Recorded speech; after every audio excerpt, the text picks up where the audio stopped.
The galaxy learned to fear humans long before it learned to understand them.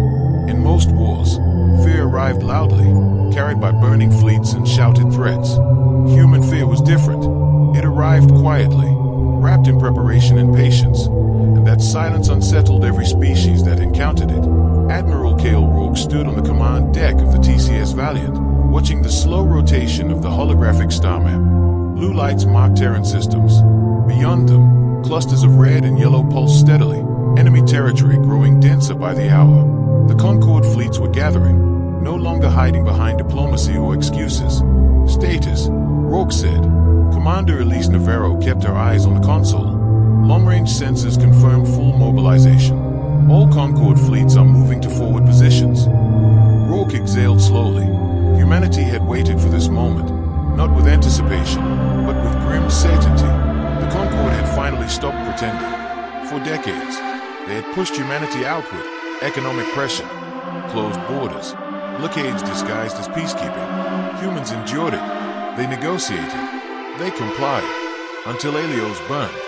3 billion civilians vanished in a single, silent strike. No warning, no declaration, just annihilation.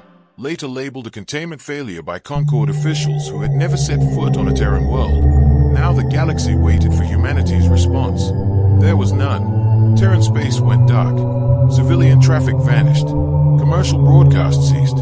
Diplomatic channels closed. What remained were military signals, narrow and encrypted, moving between human systems with terrifying discipline. In the Concord Council chamber above Virex Prime, unease spread like a sickness. Ambassador Tukrell clicked his mandibles anxiously as report after report arrived. They haven't issued threats, he said. No declarations of war. No demands. Others dismissed it as posturing, but the older species knew better. Human silence did not mean indecision. It meant calculation. Within Sol, millions of ships moved in perfect coordination. Warships, evacuation carriers, mobile hospitals, industrial forges, all part of a single plan. Humanity had learned from its own past. If war came, it would not consume the innocent again. Civilian evacuation at 82%, Navarro reported. Frontier systems will be clear within 16 hours. No one gets left behind, Rourke replied. Not this time. A junior officer hesitated. Say, the Concord hasn't fired yet. Rourke turned to face him. They already did. In the ruined Helios system, Captain Jonah Reyes drifted in silence among the wreckage. Twisted stations, frozen debris, and bodies suspended in vacuum told the story better than any report. My sister worked here, Reyes said quietly. Hydroponics ring. No one answered. There was nothing left to say. After extraction, humanity did not linger. The dead were recorded, honored, and left undisturbed. Grief would come later. First came responsibility.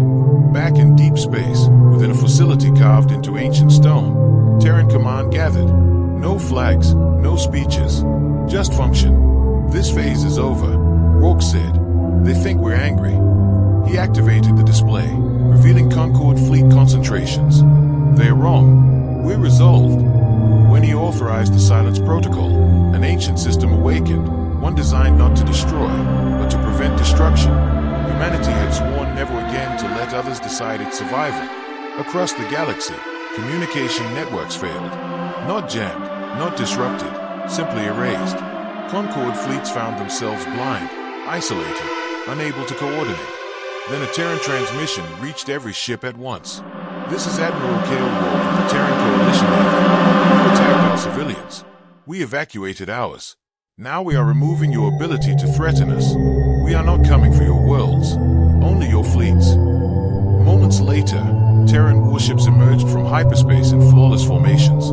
Engines quiet, weapons locked. No battle cries, no fury, only inevitability. The Concord fired first. They always did. Terran ships did not surge forward when the first Concord volleys tore through space.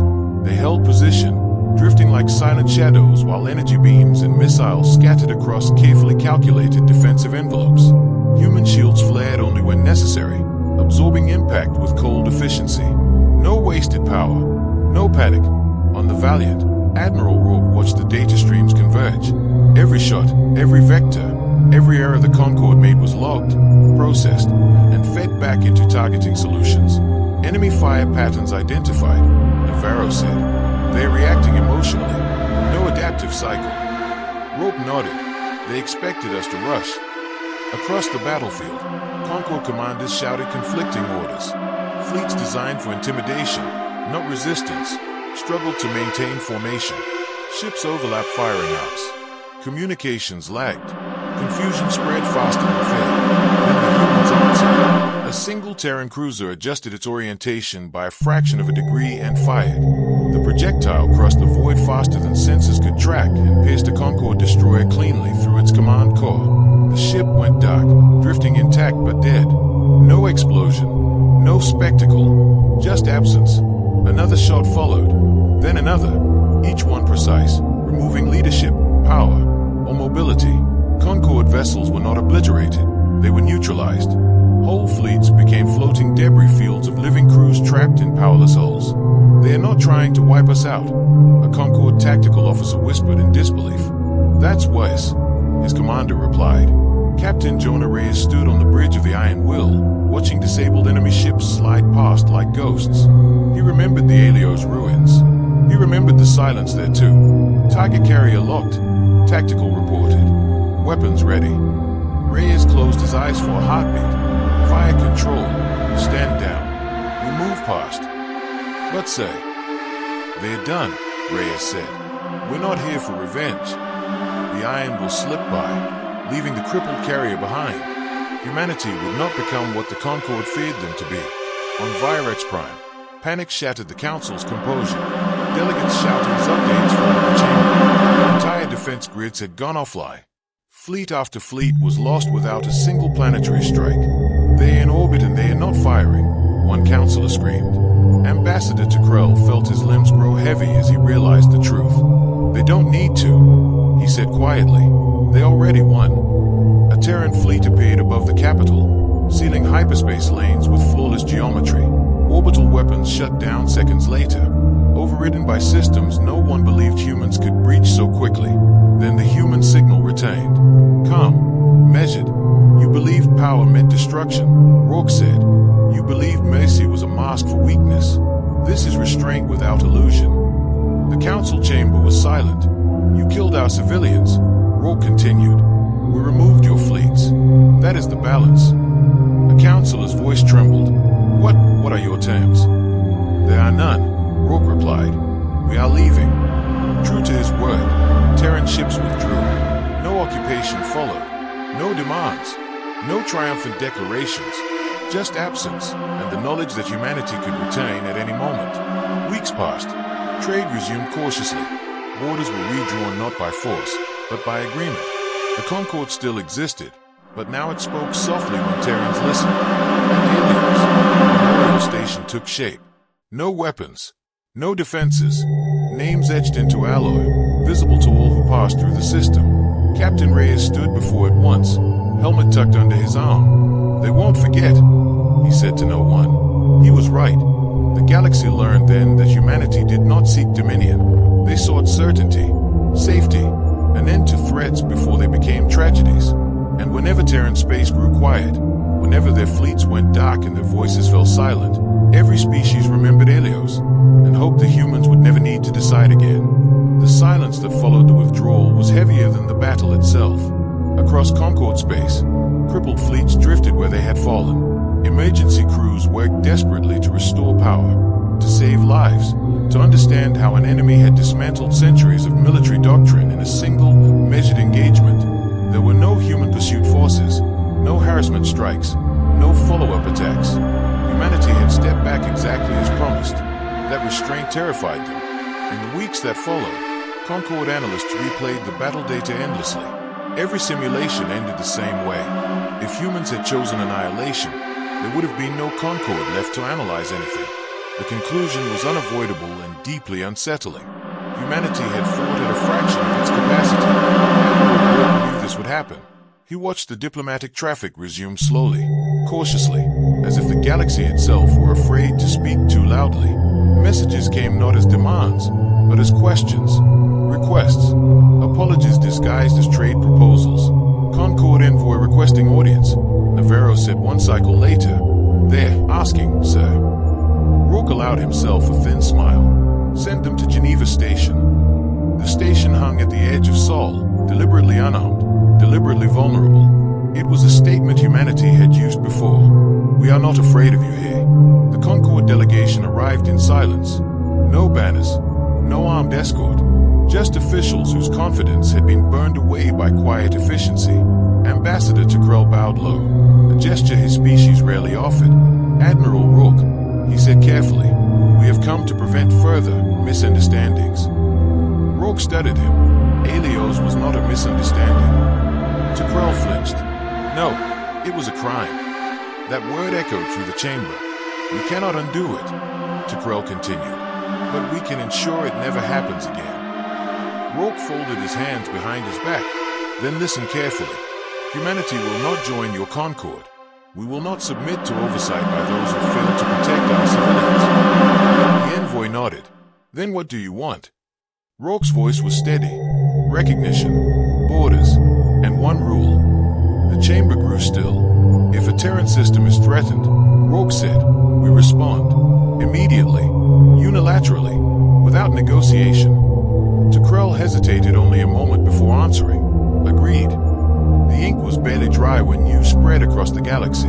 Humanity had not conquered the Concord. They had rewritten it. Military fleets across dozens of species were quietly downsized. Defensive doctrines shifted away from intimidation and toward cooperation. For the first time in recorded history, the Concord built safeguards not against invasion, but against escalation. At Alios, the memorial station became a crossroads. Species who had once ignored human pleas now stood before the names etched into alloy, reading them in silence. No speeches were made. None were needed. Captain Jonah Reyes returned it one final time before reassignment. He floated near the hull, helmet visor reflecting the distant stars. We didn't become monsters, he murmured. We didn't dissipate either. He pushed away gently, letting the station recede behind him. Far beyond Concord space, human fleets returned to patrol routes and training cycles. The silence protocol was sealed again, its existence known now, but its limits still undefined. That uncertainty was intentional, because humanity had learned something important. Fear burned hot and fast, but certainty endured, and in the quiet that followed Terran contact, the galaxy understood the truth at last. Humans were not dangerous because they loved war. They were dangerous because they hated it enough to end it properly. Time passed, and the galaxy adjusted, slowly, carefully, to a universe where humanity was no longer an unknown variable, but a measured constant. Concord shipyards remained half-empty. New fleets were smaller, defensive by design, their command structures transparent in ways they had never been before. Patrol routes avoided Terran borders by wide margins, not because humans demanded it, but because no one wished to test how quickly silence could return. Trade with humanity resumed under new terms. Fair ones. Terran merchants were polite, professional, and completely uninterested in leverage. They traded because it benefited both sides. Nothing more, nothing less. That, too, unsettled the older powers.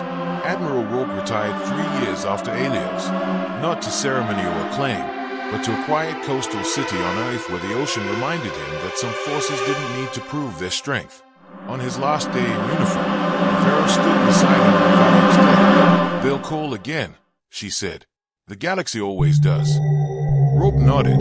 That's fine. Humanity doesn't need to be loud anymore.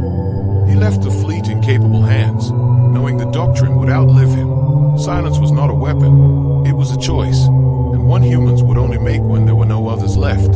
Captain Jonah Reyes rose through the ranks, not because he was ruthless, but because he understood limits. He taught cadets that victory was not measured in wreckage, but in what remained untouched when the fighting stopped.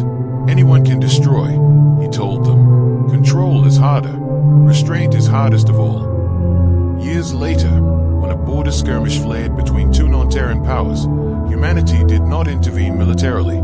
They sent observers, mediators, engineers to rebuild damaged infrastructure before the debris had even cooled. The fighting stopped within days. No one admitted why. At Alios, the memorial station grew larger as more names were added, not from Terran losses, but from species who requested remembrance beside the humans. It became tradition, a shared acknowledgement of what unchecked power could cost. Children from dozens of worlds visited on educational tours. They were told the same story, translated into 100 languages. Once, a civilization mistook silence for weakness. Once, they learned the difference. Deep beneath Terran command, the silence protocol remained sealed, watched over by systems that would never sleep. Its activation conditions were clear, precise, and mercifully rare. Existential threat, civilian annihilation, no alternative. As long as those conditions were unmet, humanity would remain what it had always wanted to be. Explorers, builders, listeners in a vast and dangerous universe. But the galaxy remembered. Whenever Terran space grew quiet, whenever human fleets vanished from public channels and stars seemed just a little darker, every species paused, recalculated, and chose caution. Because they knew now, humans did not shout their power. They ended conversations with it. And that was the true legacy of Terran contact.